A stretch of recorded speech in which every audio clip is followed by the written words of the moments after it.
What's going on, everybody? It is Woodrow, and it is time to dig into the Marvel Previews catalog.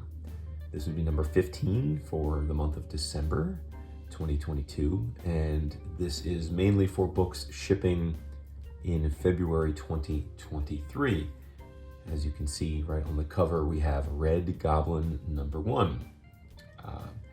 I am not these days too steeped in what's going on with Spider-Man and the adjacent books, but I must say that Marvel's doing a nice job of getting my interest peaked here because Alex Pocknadel is writing it, and you may not know that name, and that's fully understandable, but Vince and I just read and enjoyed All Against All, a new creator-owned book, and Alex is the writer of that, the co-creator, along with Casper Wingard. So I'm intrigued to see what other kinds of stories Alex is capable of telling. And then the art here is by Jan Bazaldua, who is terrific, probably best known to modern readers as someone who did a terrific chunk of the Bendis Miles Morales comic. So quality superhero artist for sure. Okay, so if I am here for this, Immoral X-Men. You all know I rep for most of the mutant books, so this is an easy sell for me. Written by Kieran Gillen with art by Paco Medina. When's the last time you heard of a Paco Medina interior book? So intrigued by that. But yes, this is Mr. Sinister dressed like Captain America. Yeah, it's something you probably didn't expect to see. This is a 3-issue miniseries that is all building out of the Sins of Sinister event that we've got going. So one thing I will say, Sins of Sinister is looking to be somewhat like the Age of Apocalypse, where all of the status quo X-Men books get flipped on their head temporarily for a new status quo. And I loved Age of Apocalypse as it was coming out. So very excited at the potential of this Sins of Sinister and its impact on all of the X books. Here we've got Storm and the Brotherhood of Mutants number 1, written by Al Ewing, also art by Paco Medina. This is another 3-issue miniseries here, and all of this stuff takes place 10 years from now, which is why you're getting the alt universe kind of what if stuff. It says 10 years from now, Mars has been destroyed, and now Storm wants revenge. To get it, the new Brotherhood will battle their way through hell to seek the greatest secret of the Sinister Age. But are they fighting to save the world or end it? And who is the man called Iron Fire? Night Crawlers number 1 of 3, written by Cy Spurrier with art by, you guessed it, Paco Medina. So I'm guessing either they've had Paco Medina working on these books for a year or two, or more likely he's drawing the first issue of them and then the other issues are going to be drawn by different artists. I can't see him being able to do 3 concurrent miniseries and draw all the issues, but I could be wrong. Here's the cover series, Red Goblin number 1, as we talked about. Like I said, I'm going to try this just because I like the creative team, but I will say that there've been like 27,000 goblins at this point, and every one is the biggest, baddest yet. So I'm skeptical and side-eyeing the idea of this being the deadliest goblin ever. They're launching a new series centered around Betsy Braddock as Captain Britain, with Teenie Howard writing and Vasco Georgiev on art. Georgiev is a very talented artist, so it's going to look good for sure, and I like the character, so I'll be trying that. Bishop War College number 1 of 5. Another relatively unknown creative team in Jay Holtham as the writer and Sean Damian Hill as artist. This is a deep cut, something I think the hardcore X fans like myself and like Brian Newbury and the like will be getting for sure, but I understand if most of you give it a pass. I shouldn't need to tell you how awesome Avengers War Across Time is going to be. We talked about it at length last month, so I'll just say we have issue number 2 solicited this month. And we are very much nearing the long sought end of Jason Aaron's Avengers run. I hope for those of you that have been enjoying it, it goes out with a bang. But I, for one, am eagerly awaiting in a month or two seeing what Marvel has planned for its next version of the Avengers. Read the first issue of Monica Rambeau Photon this week, written by Eve Ewing with Luca Maresca on art. I thought it was fun. I thought they captured the character well, and that's a character I've always liked since her days in the Avengers, so I am going to continue with this. It's a 5-issue miniseries. Thought the first issue of Fantastic Four was very disappointing, so skeptical that this is going to be a long run with Ryan North at the helm, but we shall see. Maybe he can turn me around in subsequent issues.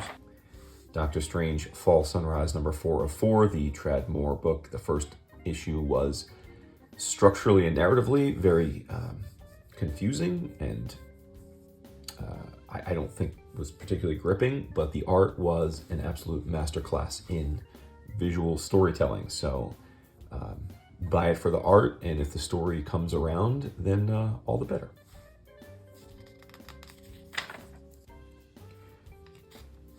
I haven't been reading ASM, but Joe Kelly writing and Terry Dodson on art means I'm likely going to pick up this arc and see if they can pull me in.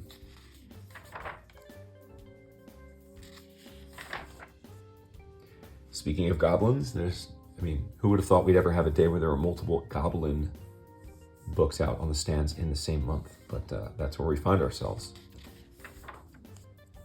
I'm not reading any of that Spider-Man stuff, just for the record.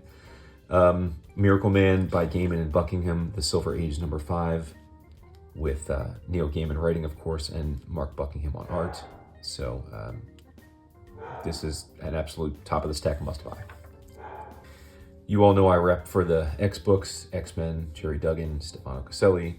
It's a must-read. Kelly Thompson continues to do a great job on Captain Marvel. I'm probably far more interested in Extreme X-Men than many of you. I talked about my excitement for it a few months back on a previous video. I'll leave it at that. Wolverine has been solid. I know it's probably Vince's favorite X book at the moment. I very much like this is pitting itself as to being a Wolverine versus Beast story, and you all know I love both characters. I am not really a fan of them turning Beast into evil Dark Beast, which seems to be the trend of late, because I love the good, smart, adventuresome Beast character. So this, I probably am enjoying this less than it warrants. I mean, it's a high quality book. It's just I don't like the direction of the narrative. Not reading Sabretooth and the Exiles. It's one of the few X books I'm not reading. X-Force continues to be terrific. Robert Gill is doing an awesome job. Although his style is a bit different than Joshua Cassara, I think it's excellent and fits right in to the book. And it's close enough that it's not like you feel there's been this major change in the storytelling approach. I tried both of those miniseries and didn't care for them, so I didn't continue with them. I am enjoying John Ridley's the titular main Black Panther title very much, and Herman Peralta is awesome on art. I keep repping for both Captain America books. Sentinel of Liberty is the Steve Rogers book, and Symbol of Truth is the Sam Wilson book. They continue to be awesome. She-Hulk, I feel like the book came out like a bat out of hell. Everybody was stoked for it. I haven't heard much buzz on it of late. That's a bummer, because Rainbow Rowell and Luca Maresca are doing an awesome job. It feels like they're just basically channeling the Byrne run, and I love it. I think it's great, and I hope it's doing well enough to continue for a while longer. We're wrapping up Strange Academy. Scotty and Humberto have done a terrific job on that. Okay, collected editions. As always, there's tons of Omniboo and the like. We've got a 1963 omnibus, which collects a lot of key issues from that year. This is definitely on the outskirts of what is requisite to build a great Marvel library. I would argue that you can and should have collections of that collect most of these issues in a more pertinent way, right? Like ASM number 5. I mean, if you're going to have, you'll have an Amazing Spider-Man omnibus that has that in there. Journey into Mystery 96, you'll have a Thor omnibus that has that in there. So don't see this as very necessary. And even as someone who owns the vast majority of Marvel omnibus editions, I will not be buying this. Surprised to see Black Cat by Jed MacKay getting the omnibus treatment, so props to him. I have not read a single issue of his run, although I've heard it's very good. So I can't speak to it, but I am intrigued.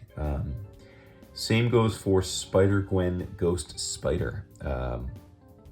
You know, it's amazing to think that this character that was created kind of on a whim by Jason Latour and Robbie Rodriguez, just because they were playing around with alternative universes, has become quite popular in her own right, and has, I think, had a has had a solo title now for a good chunk of the last decade.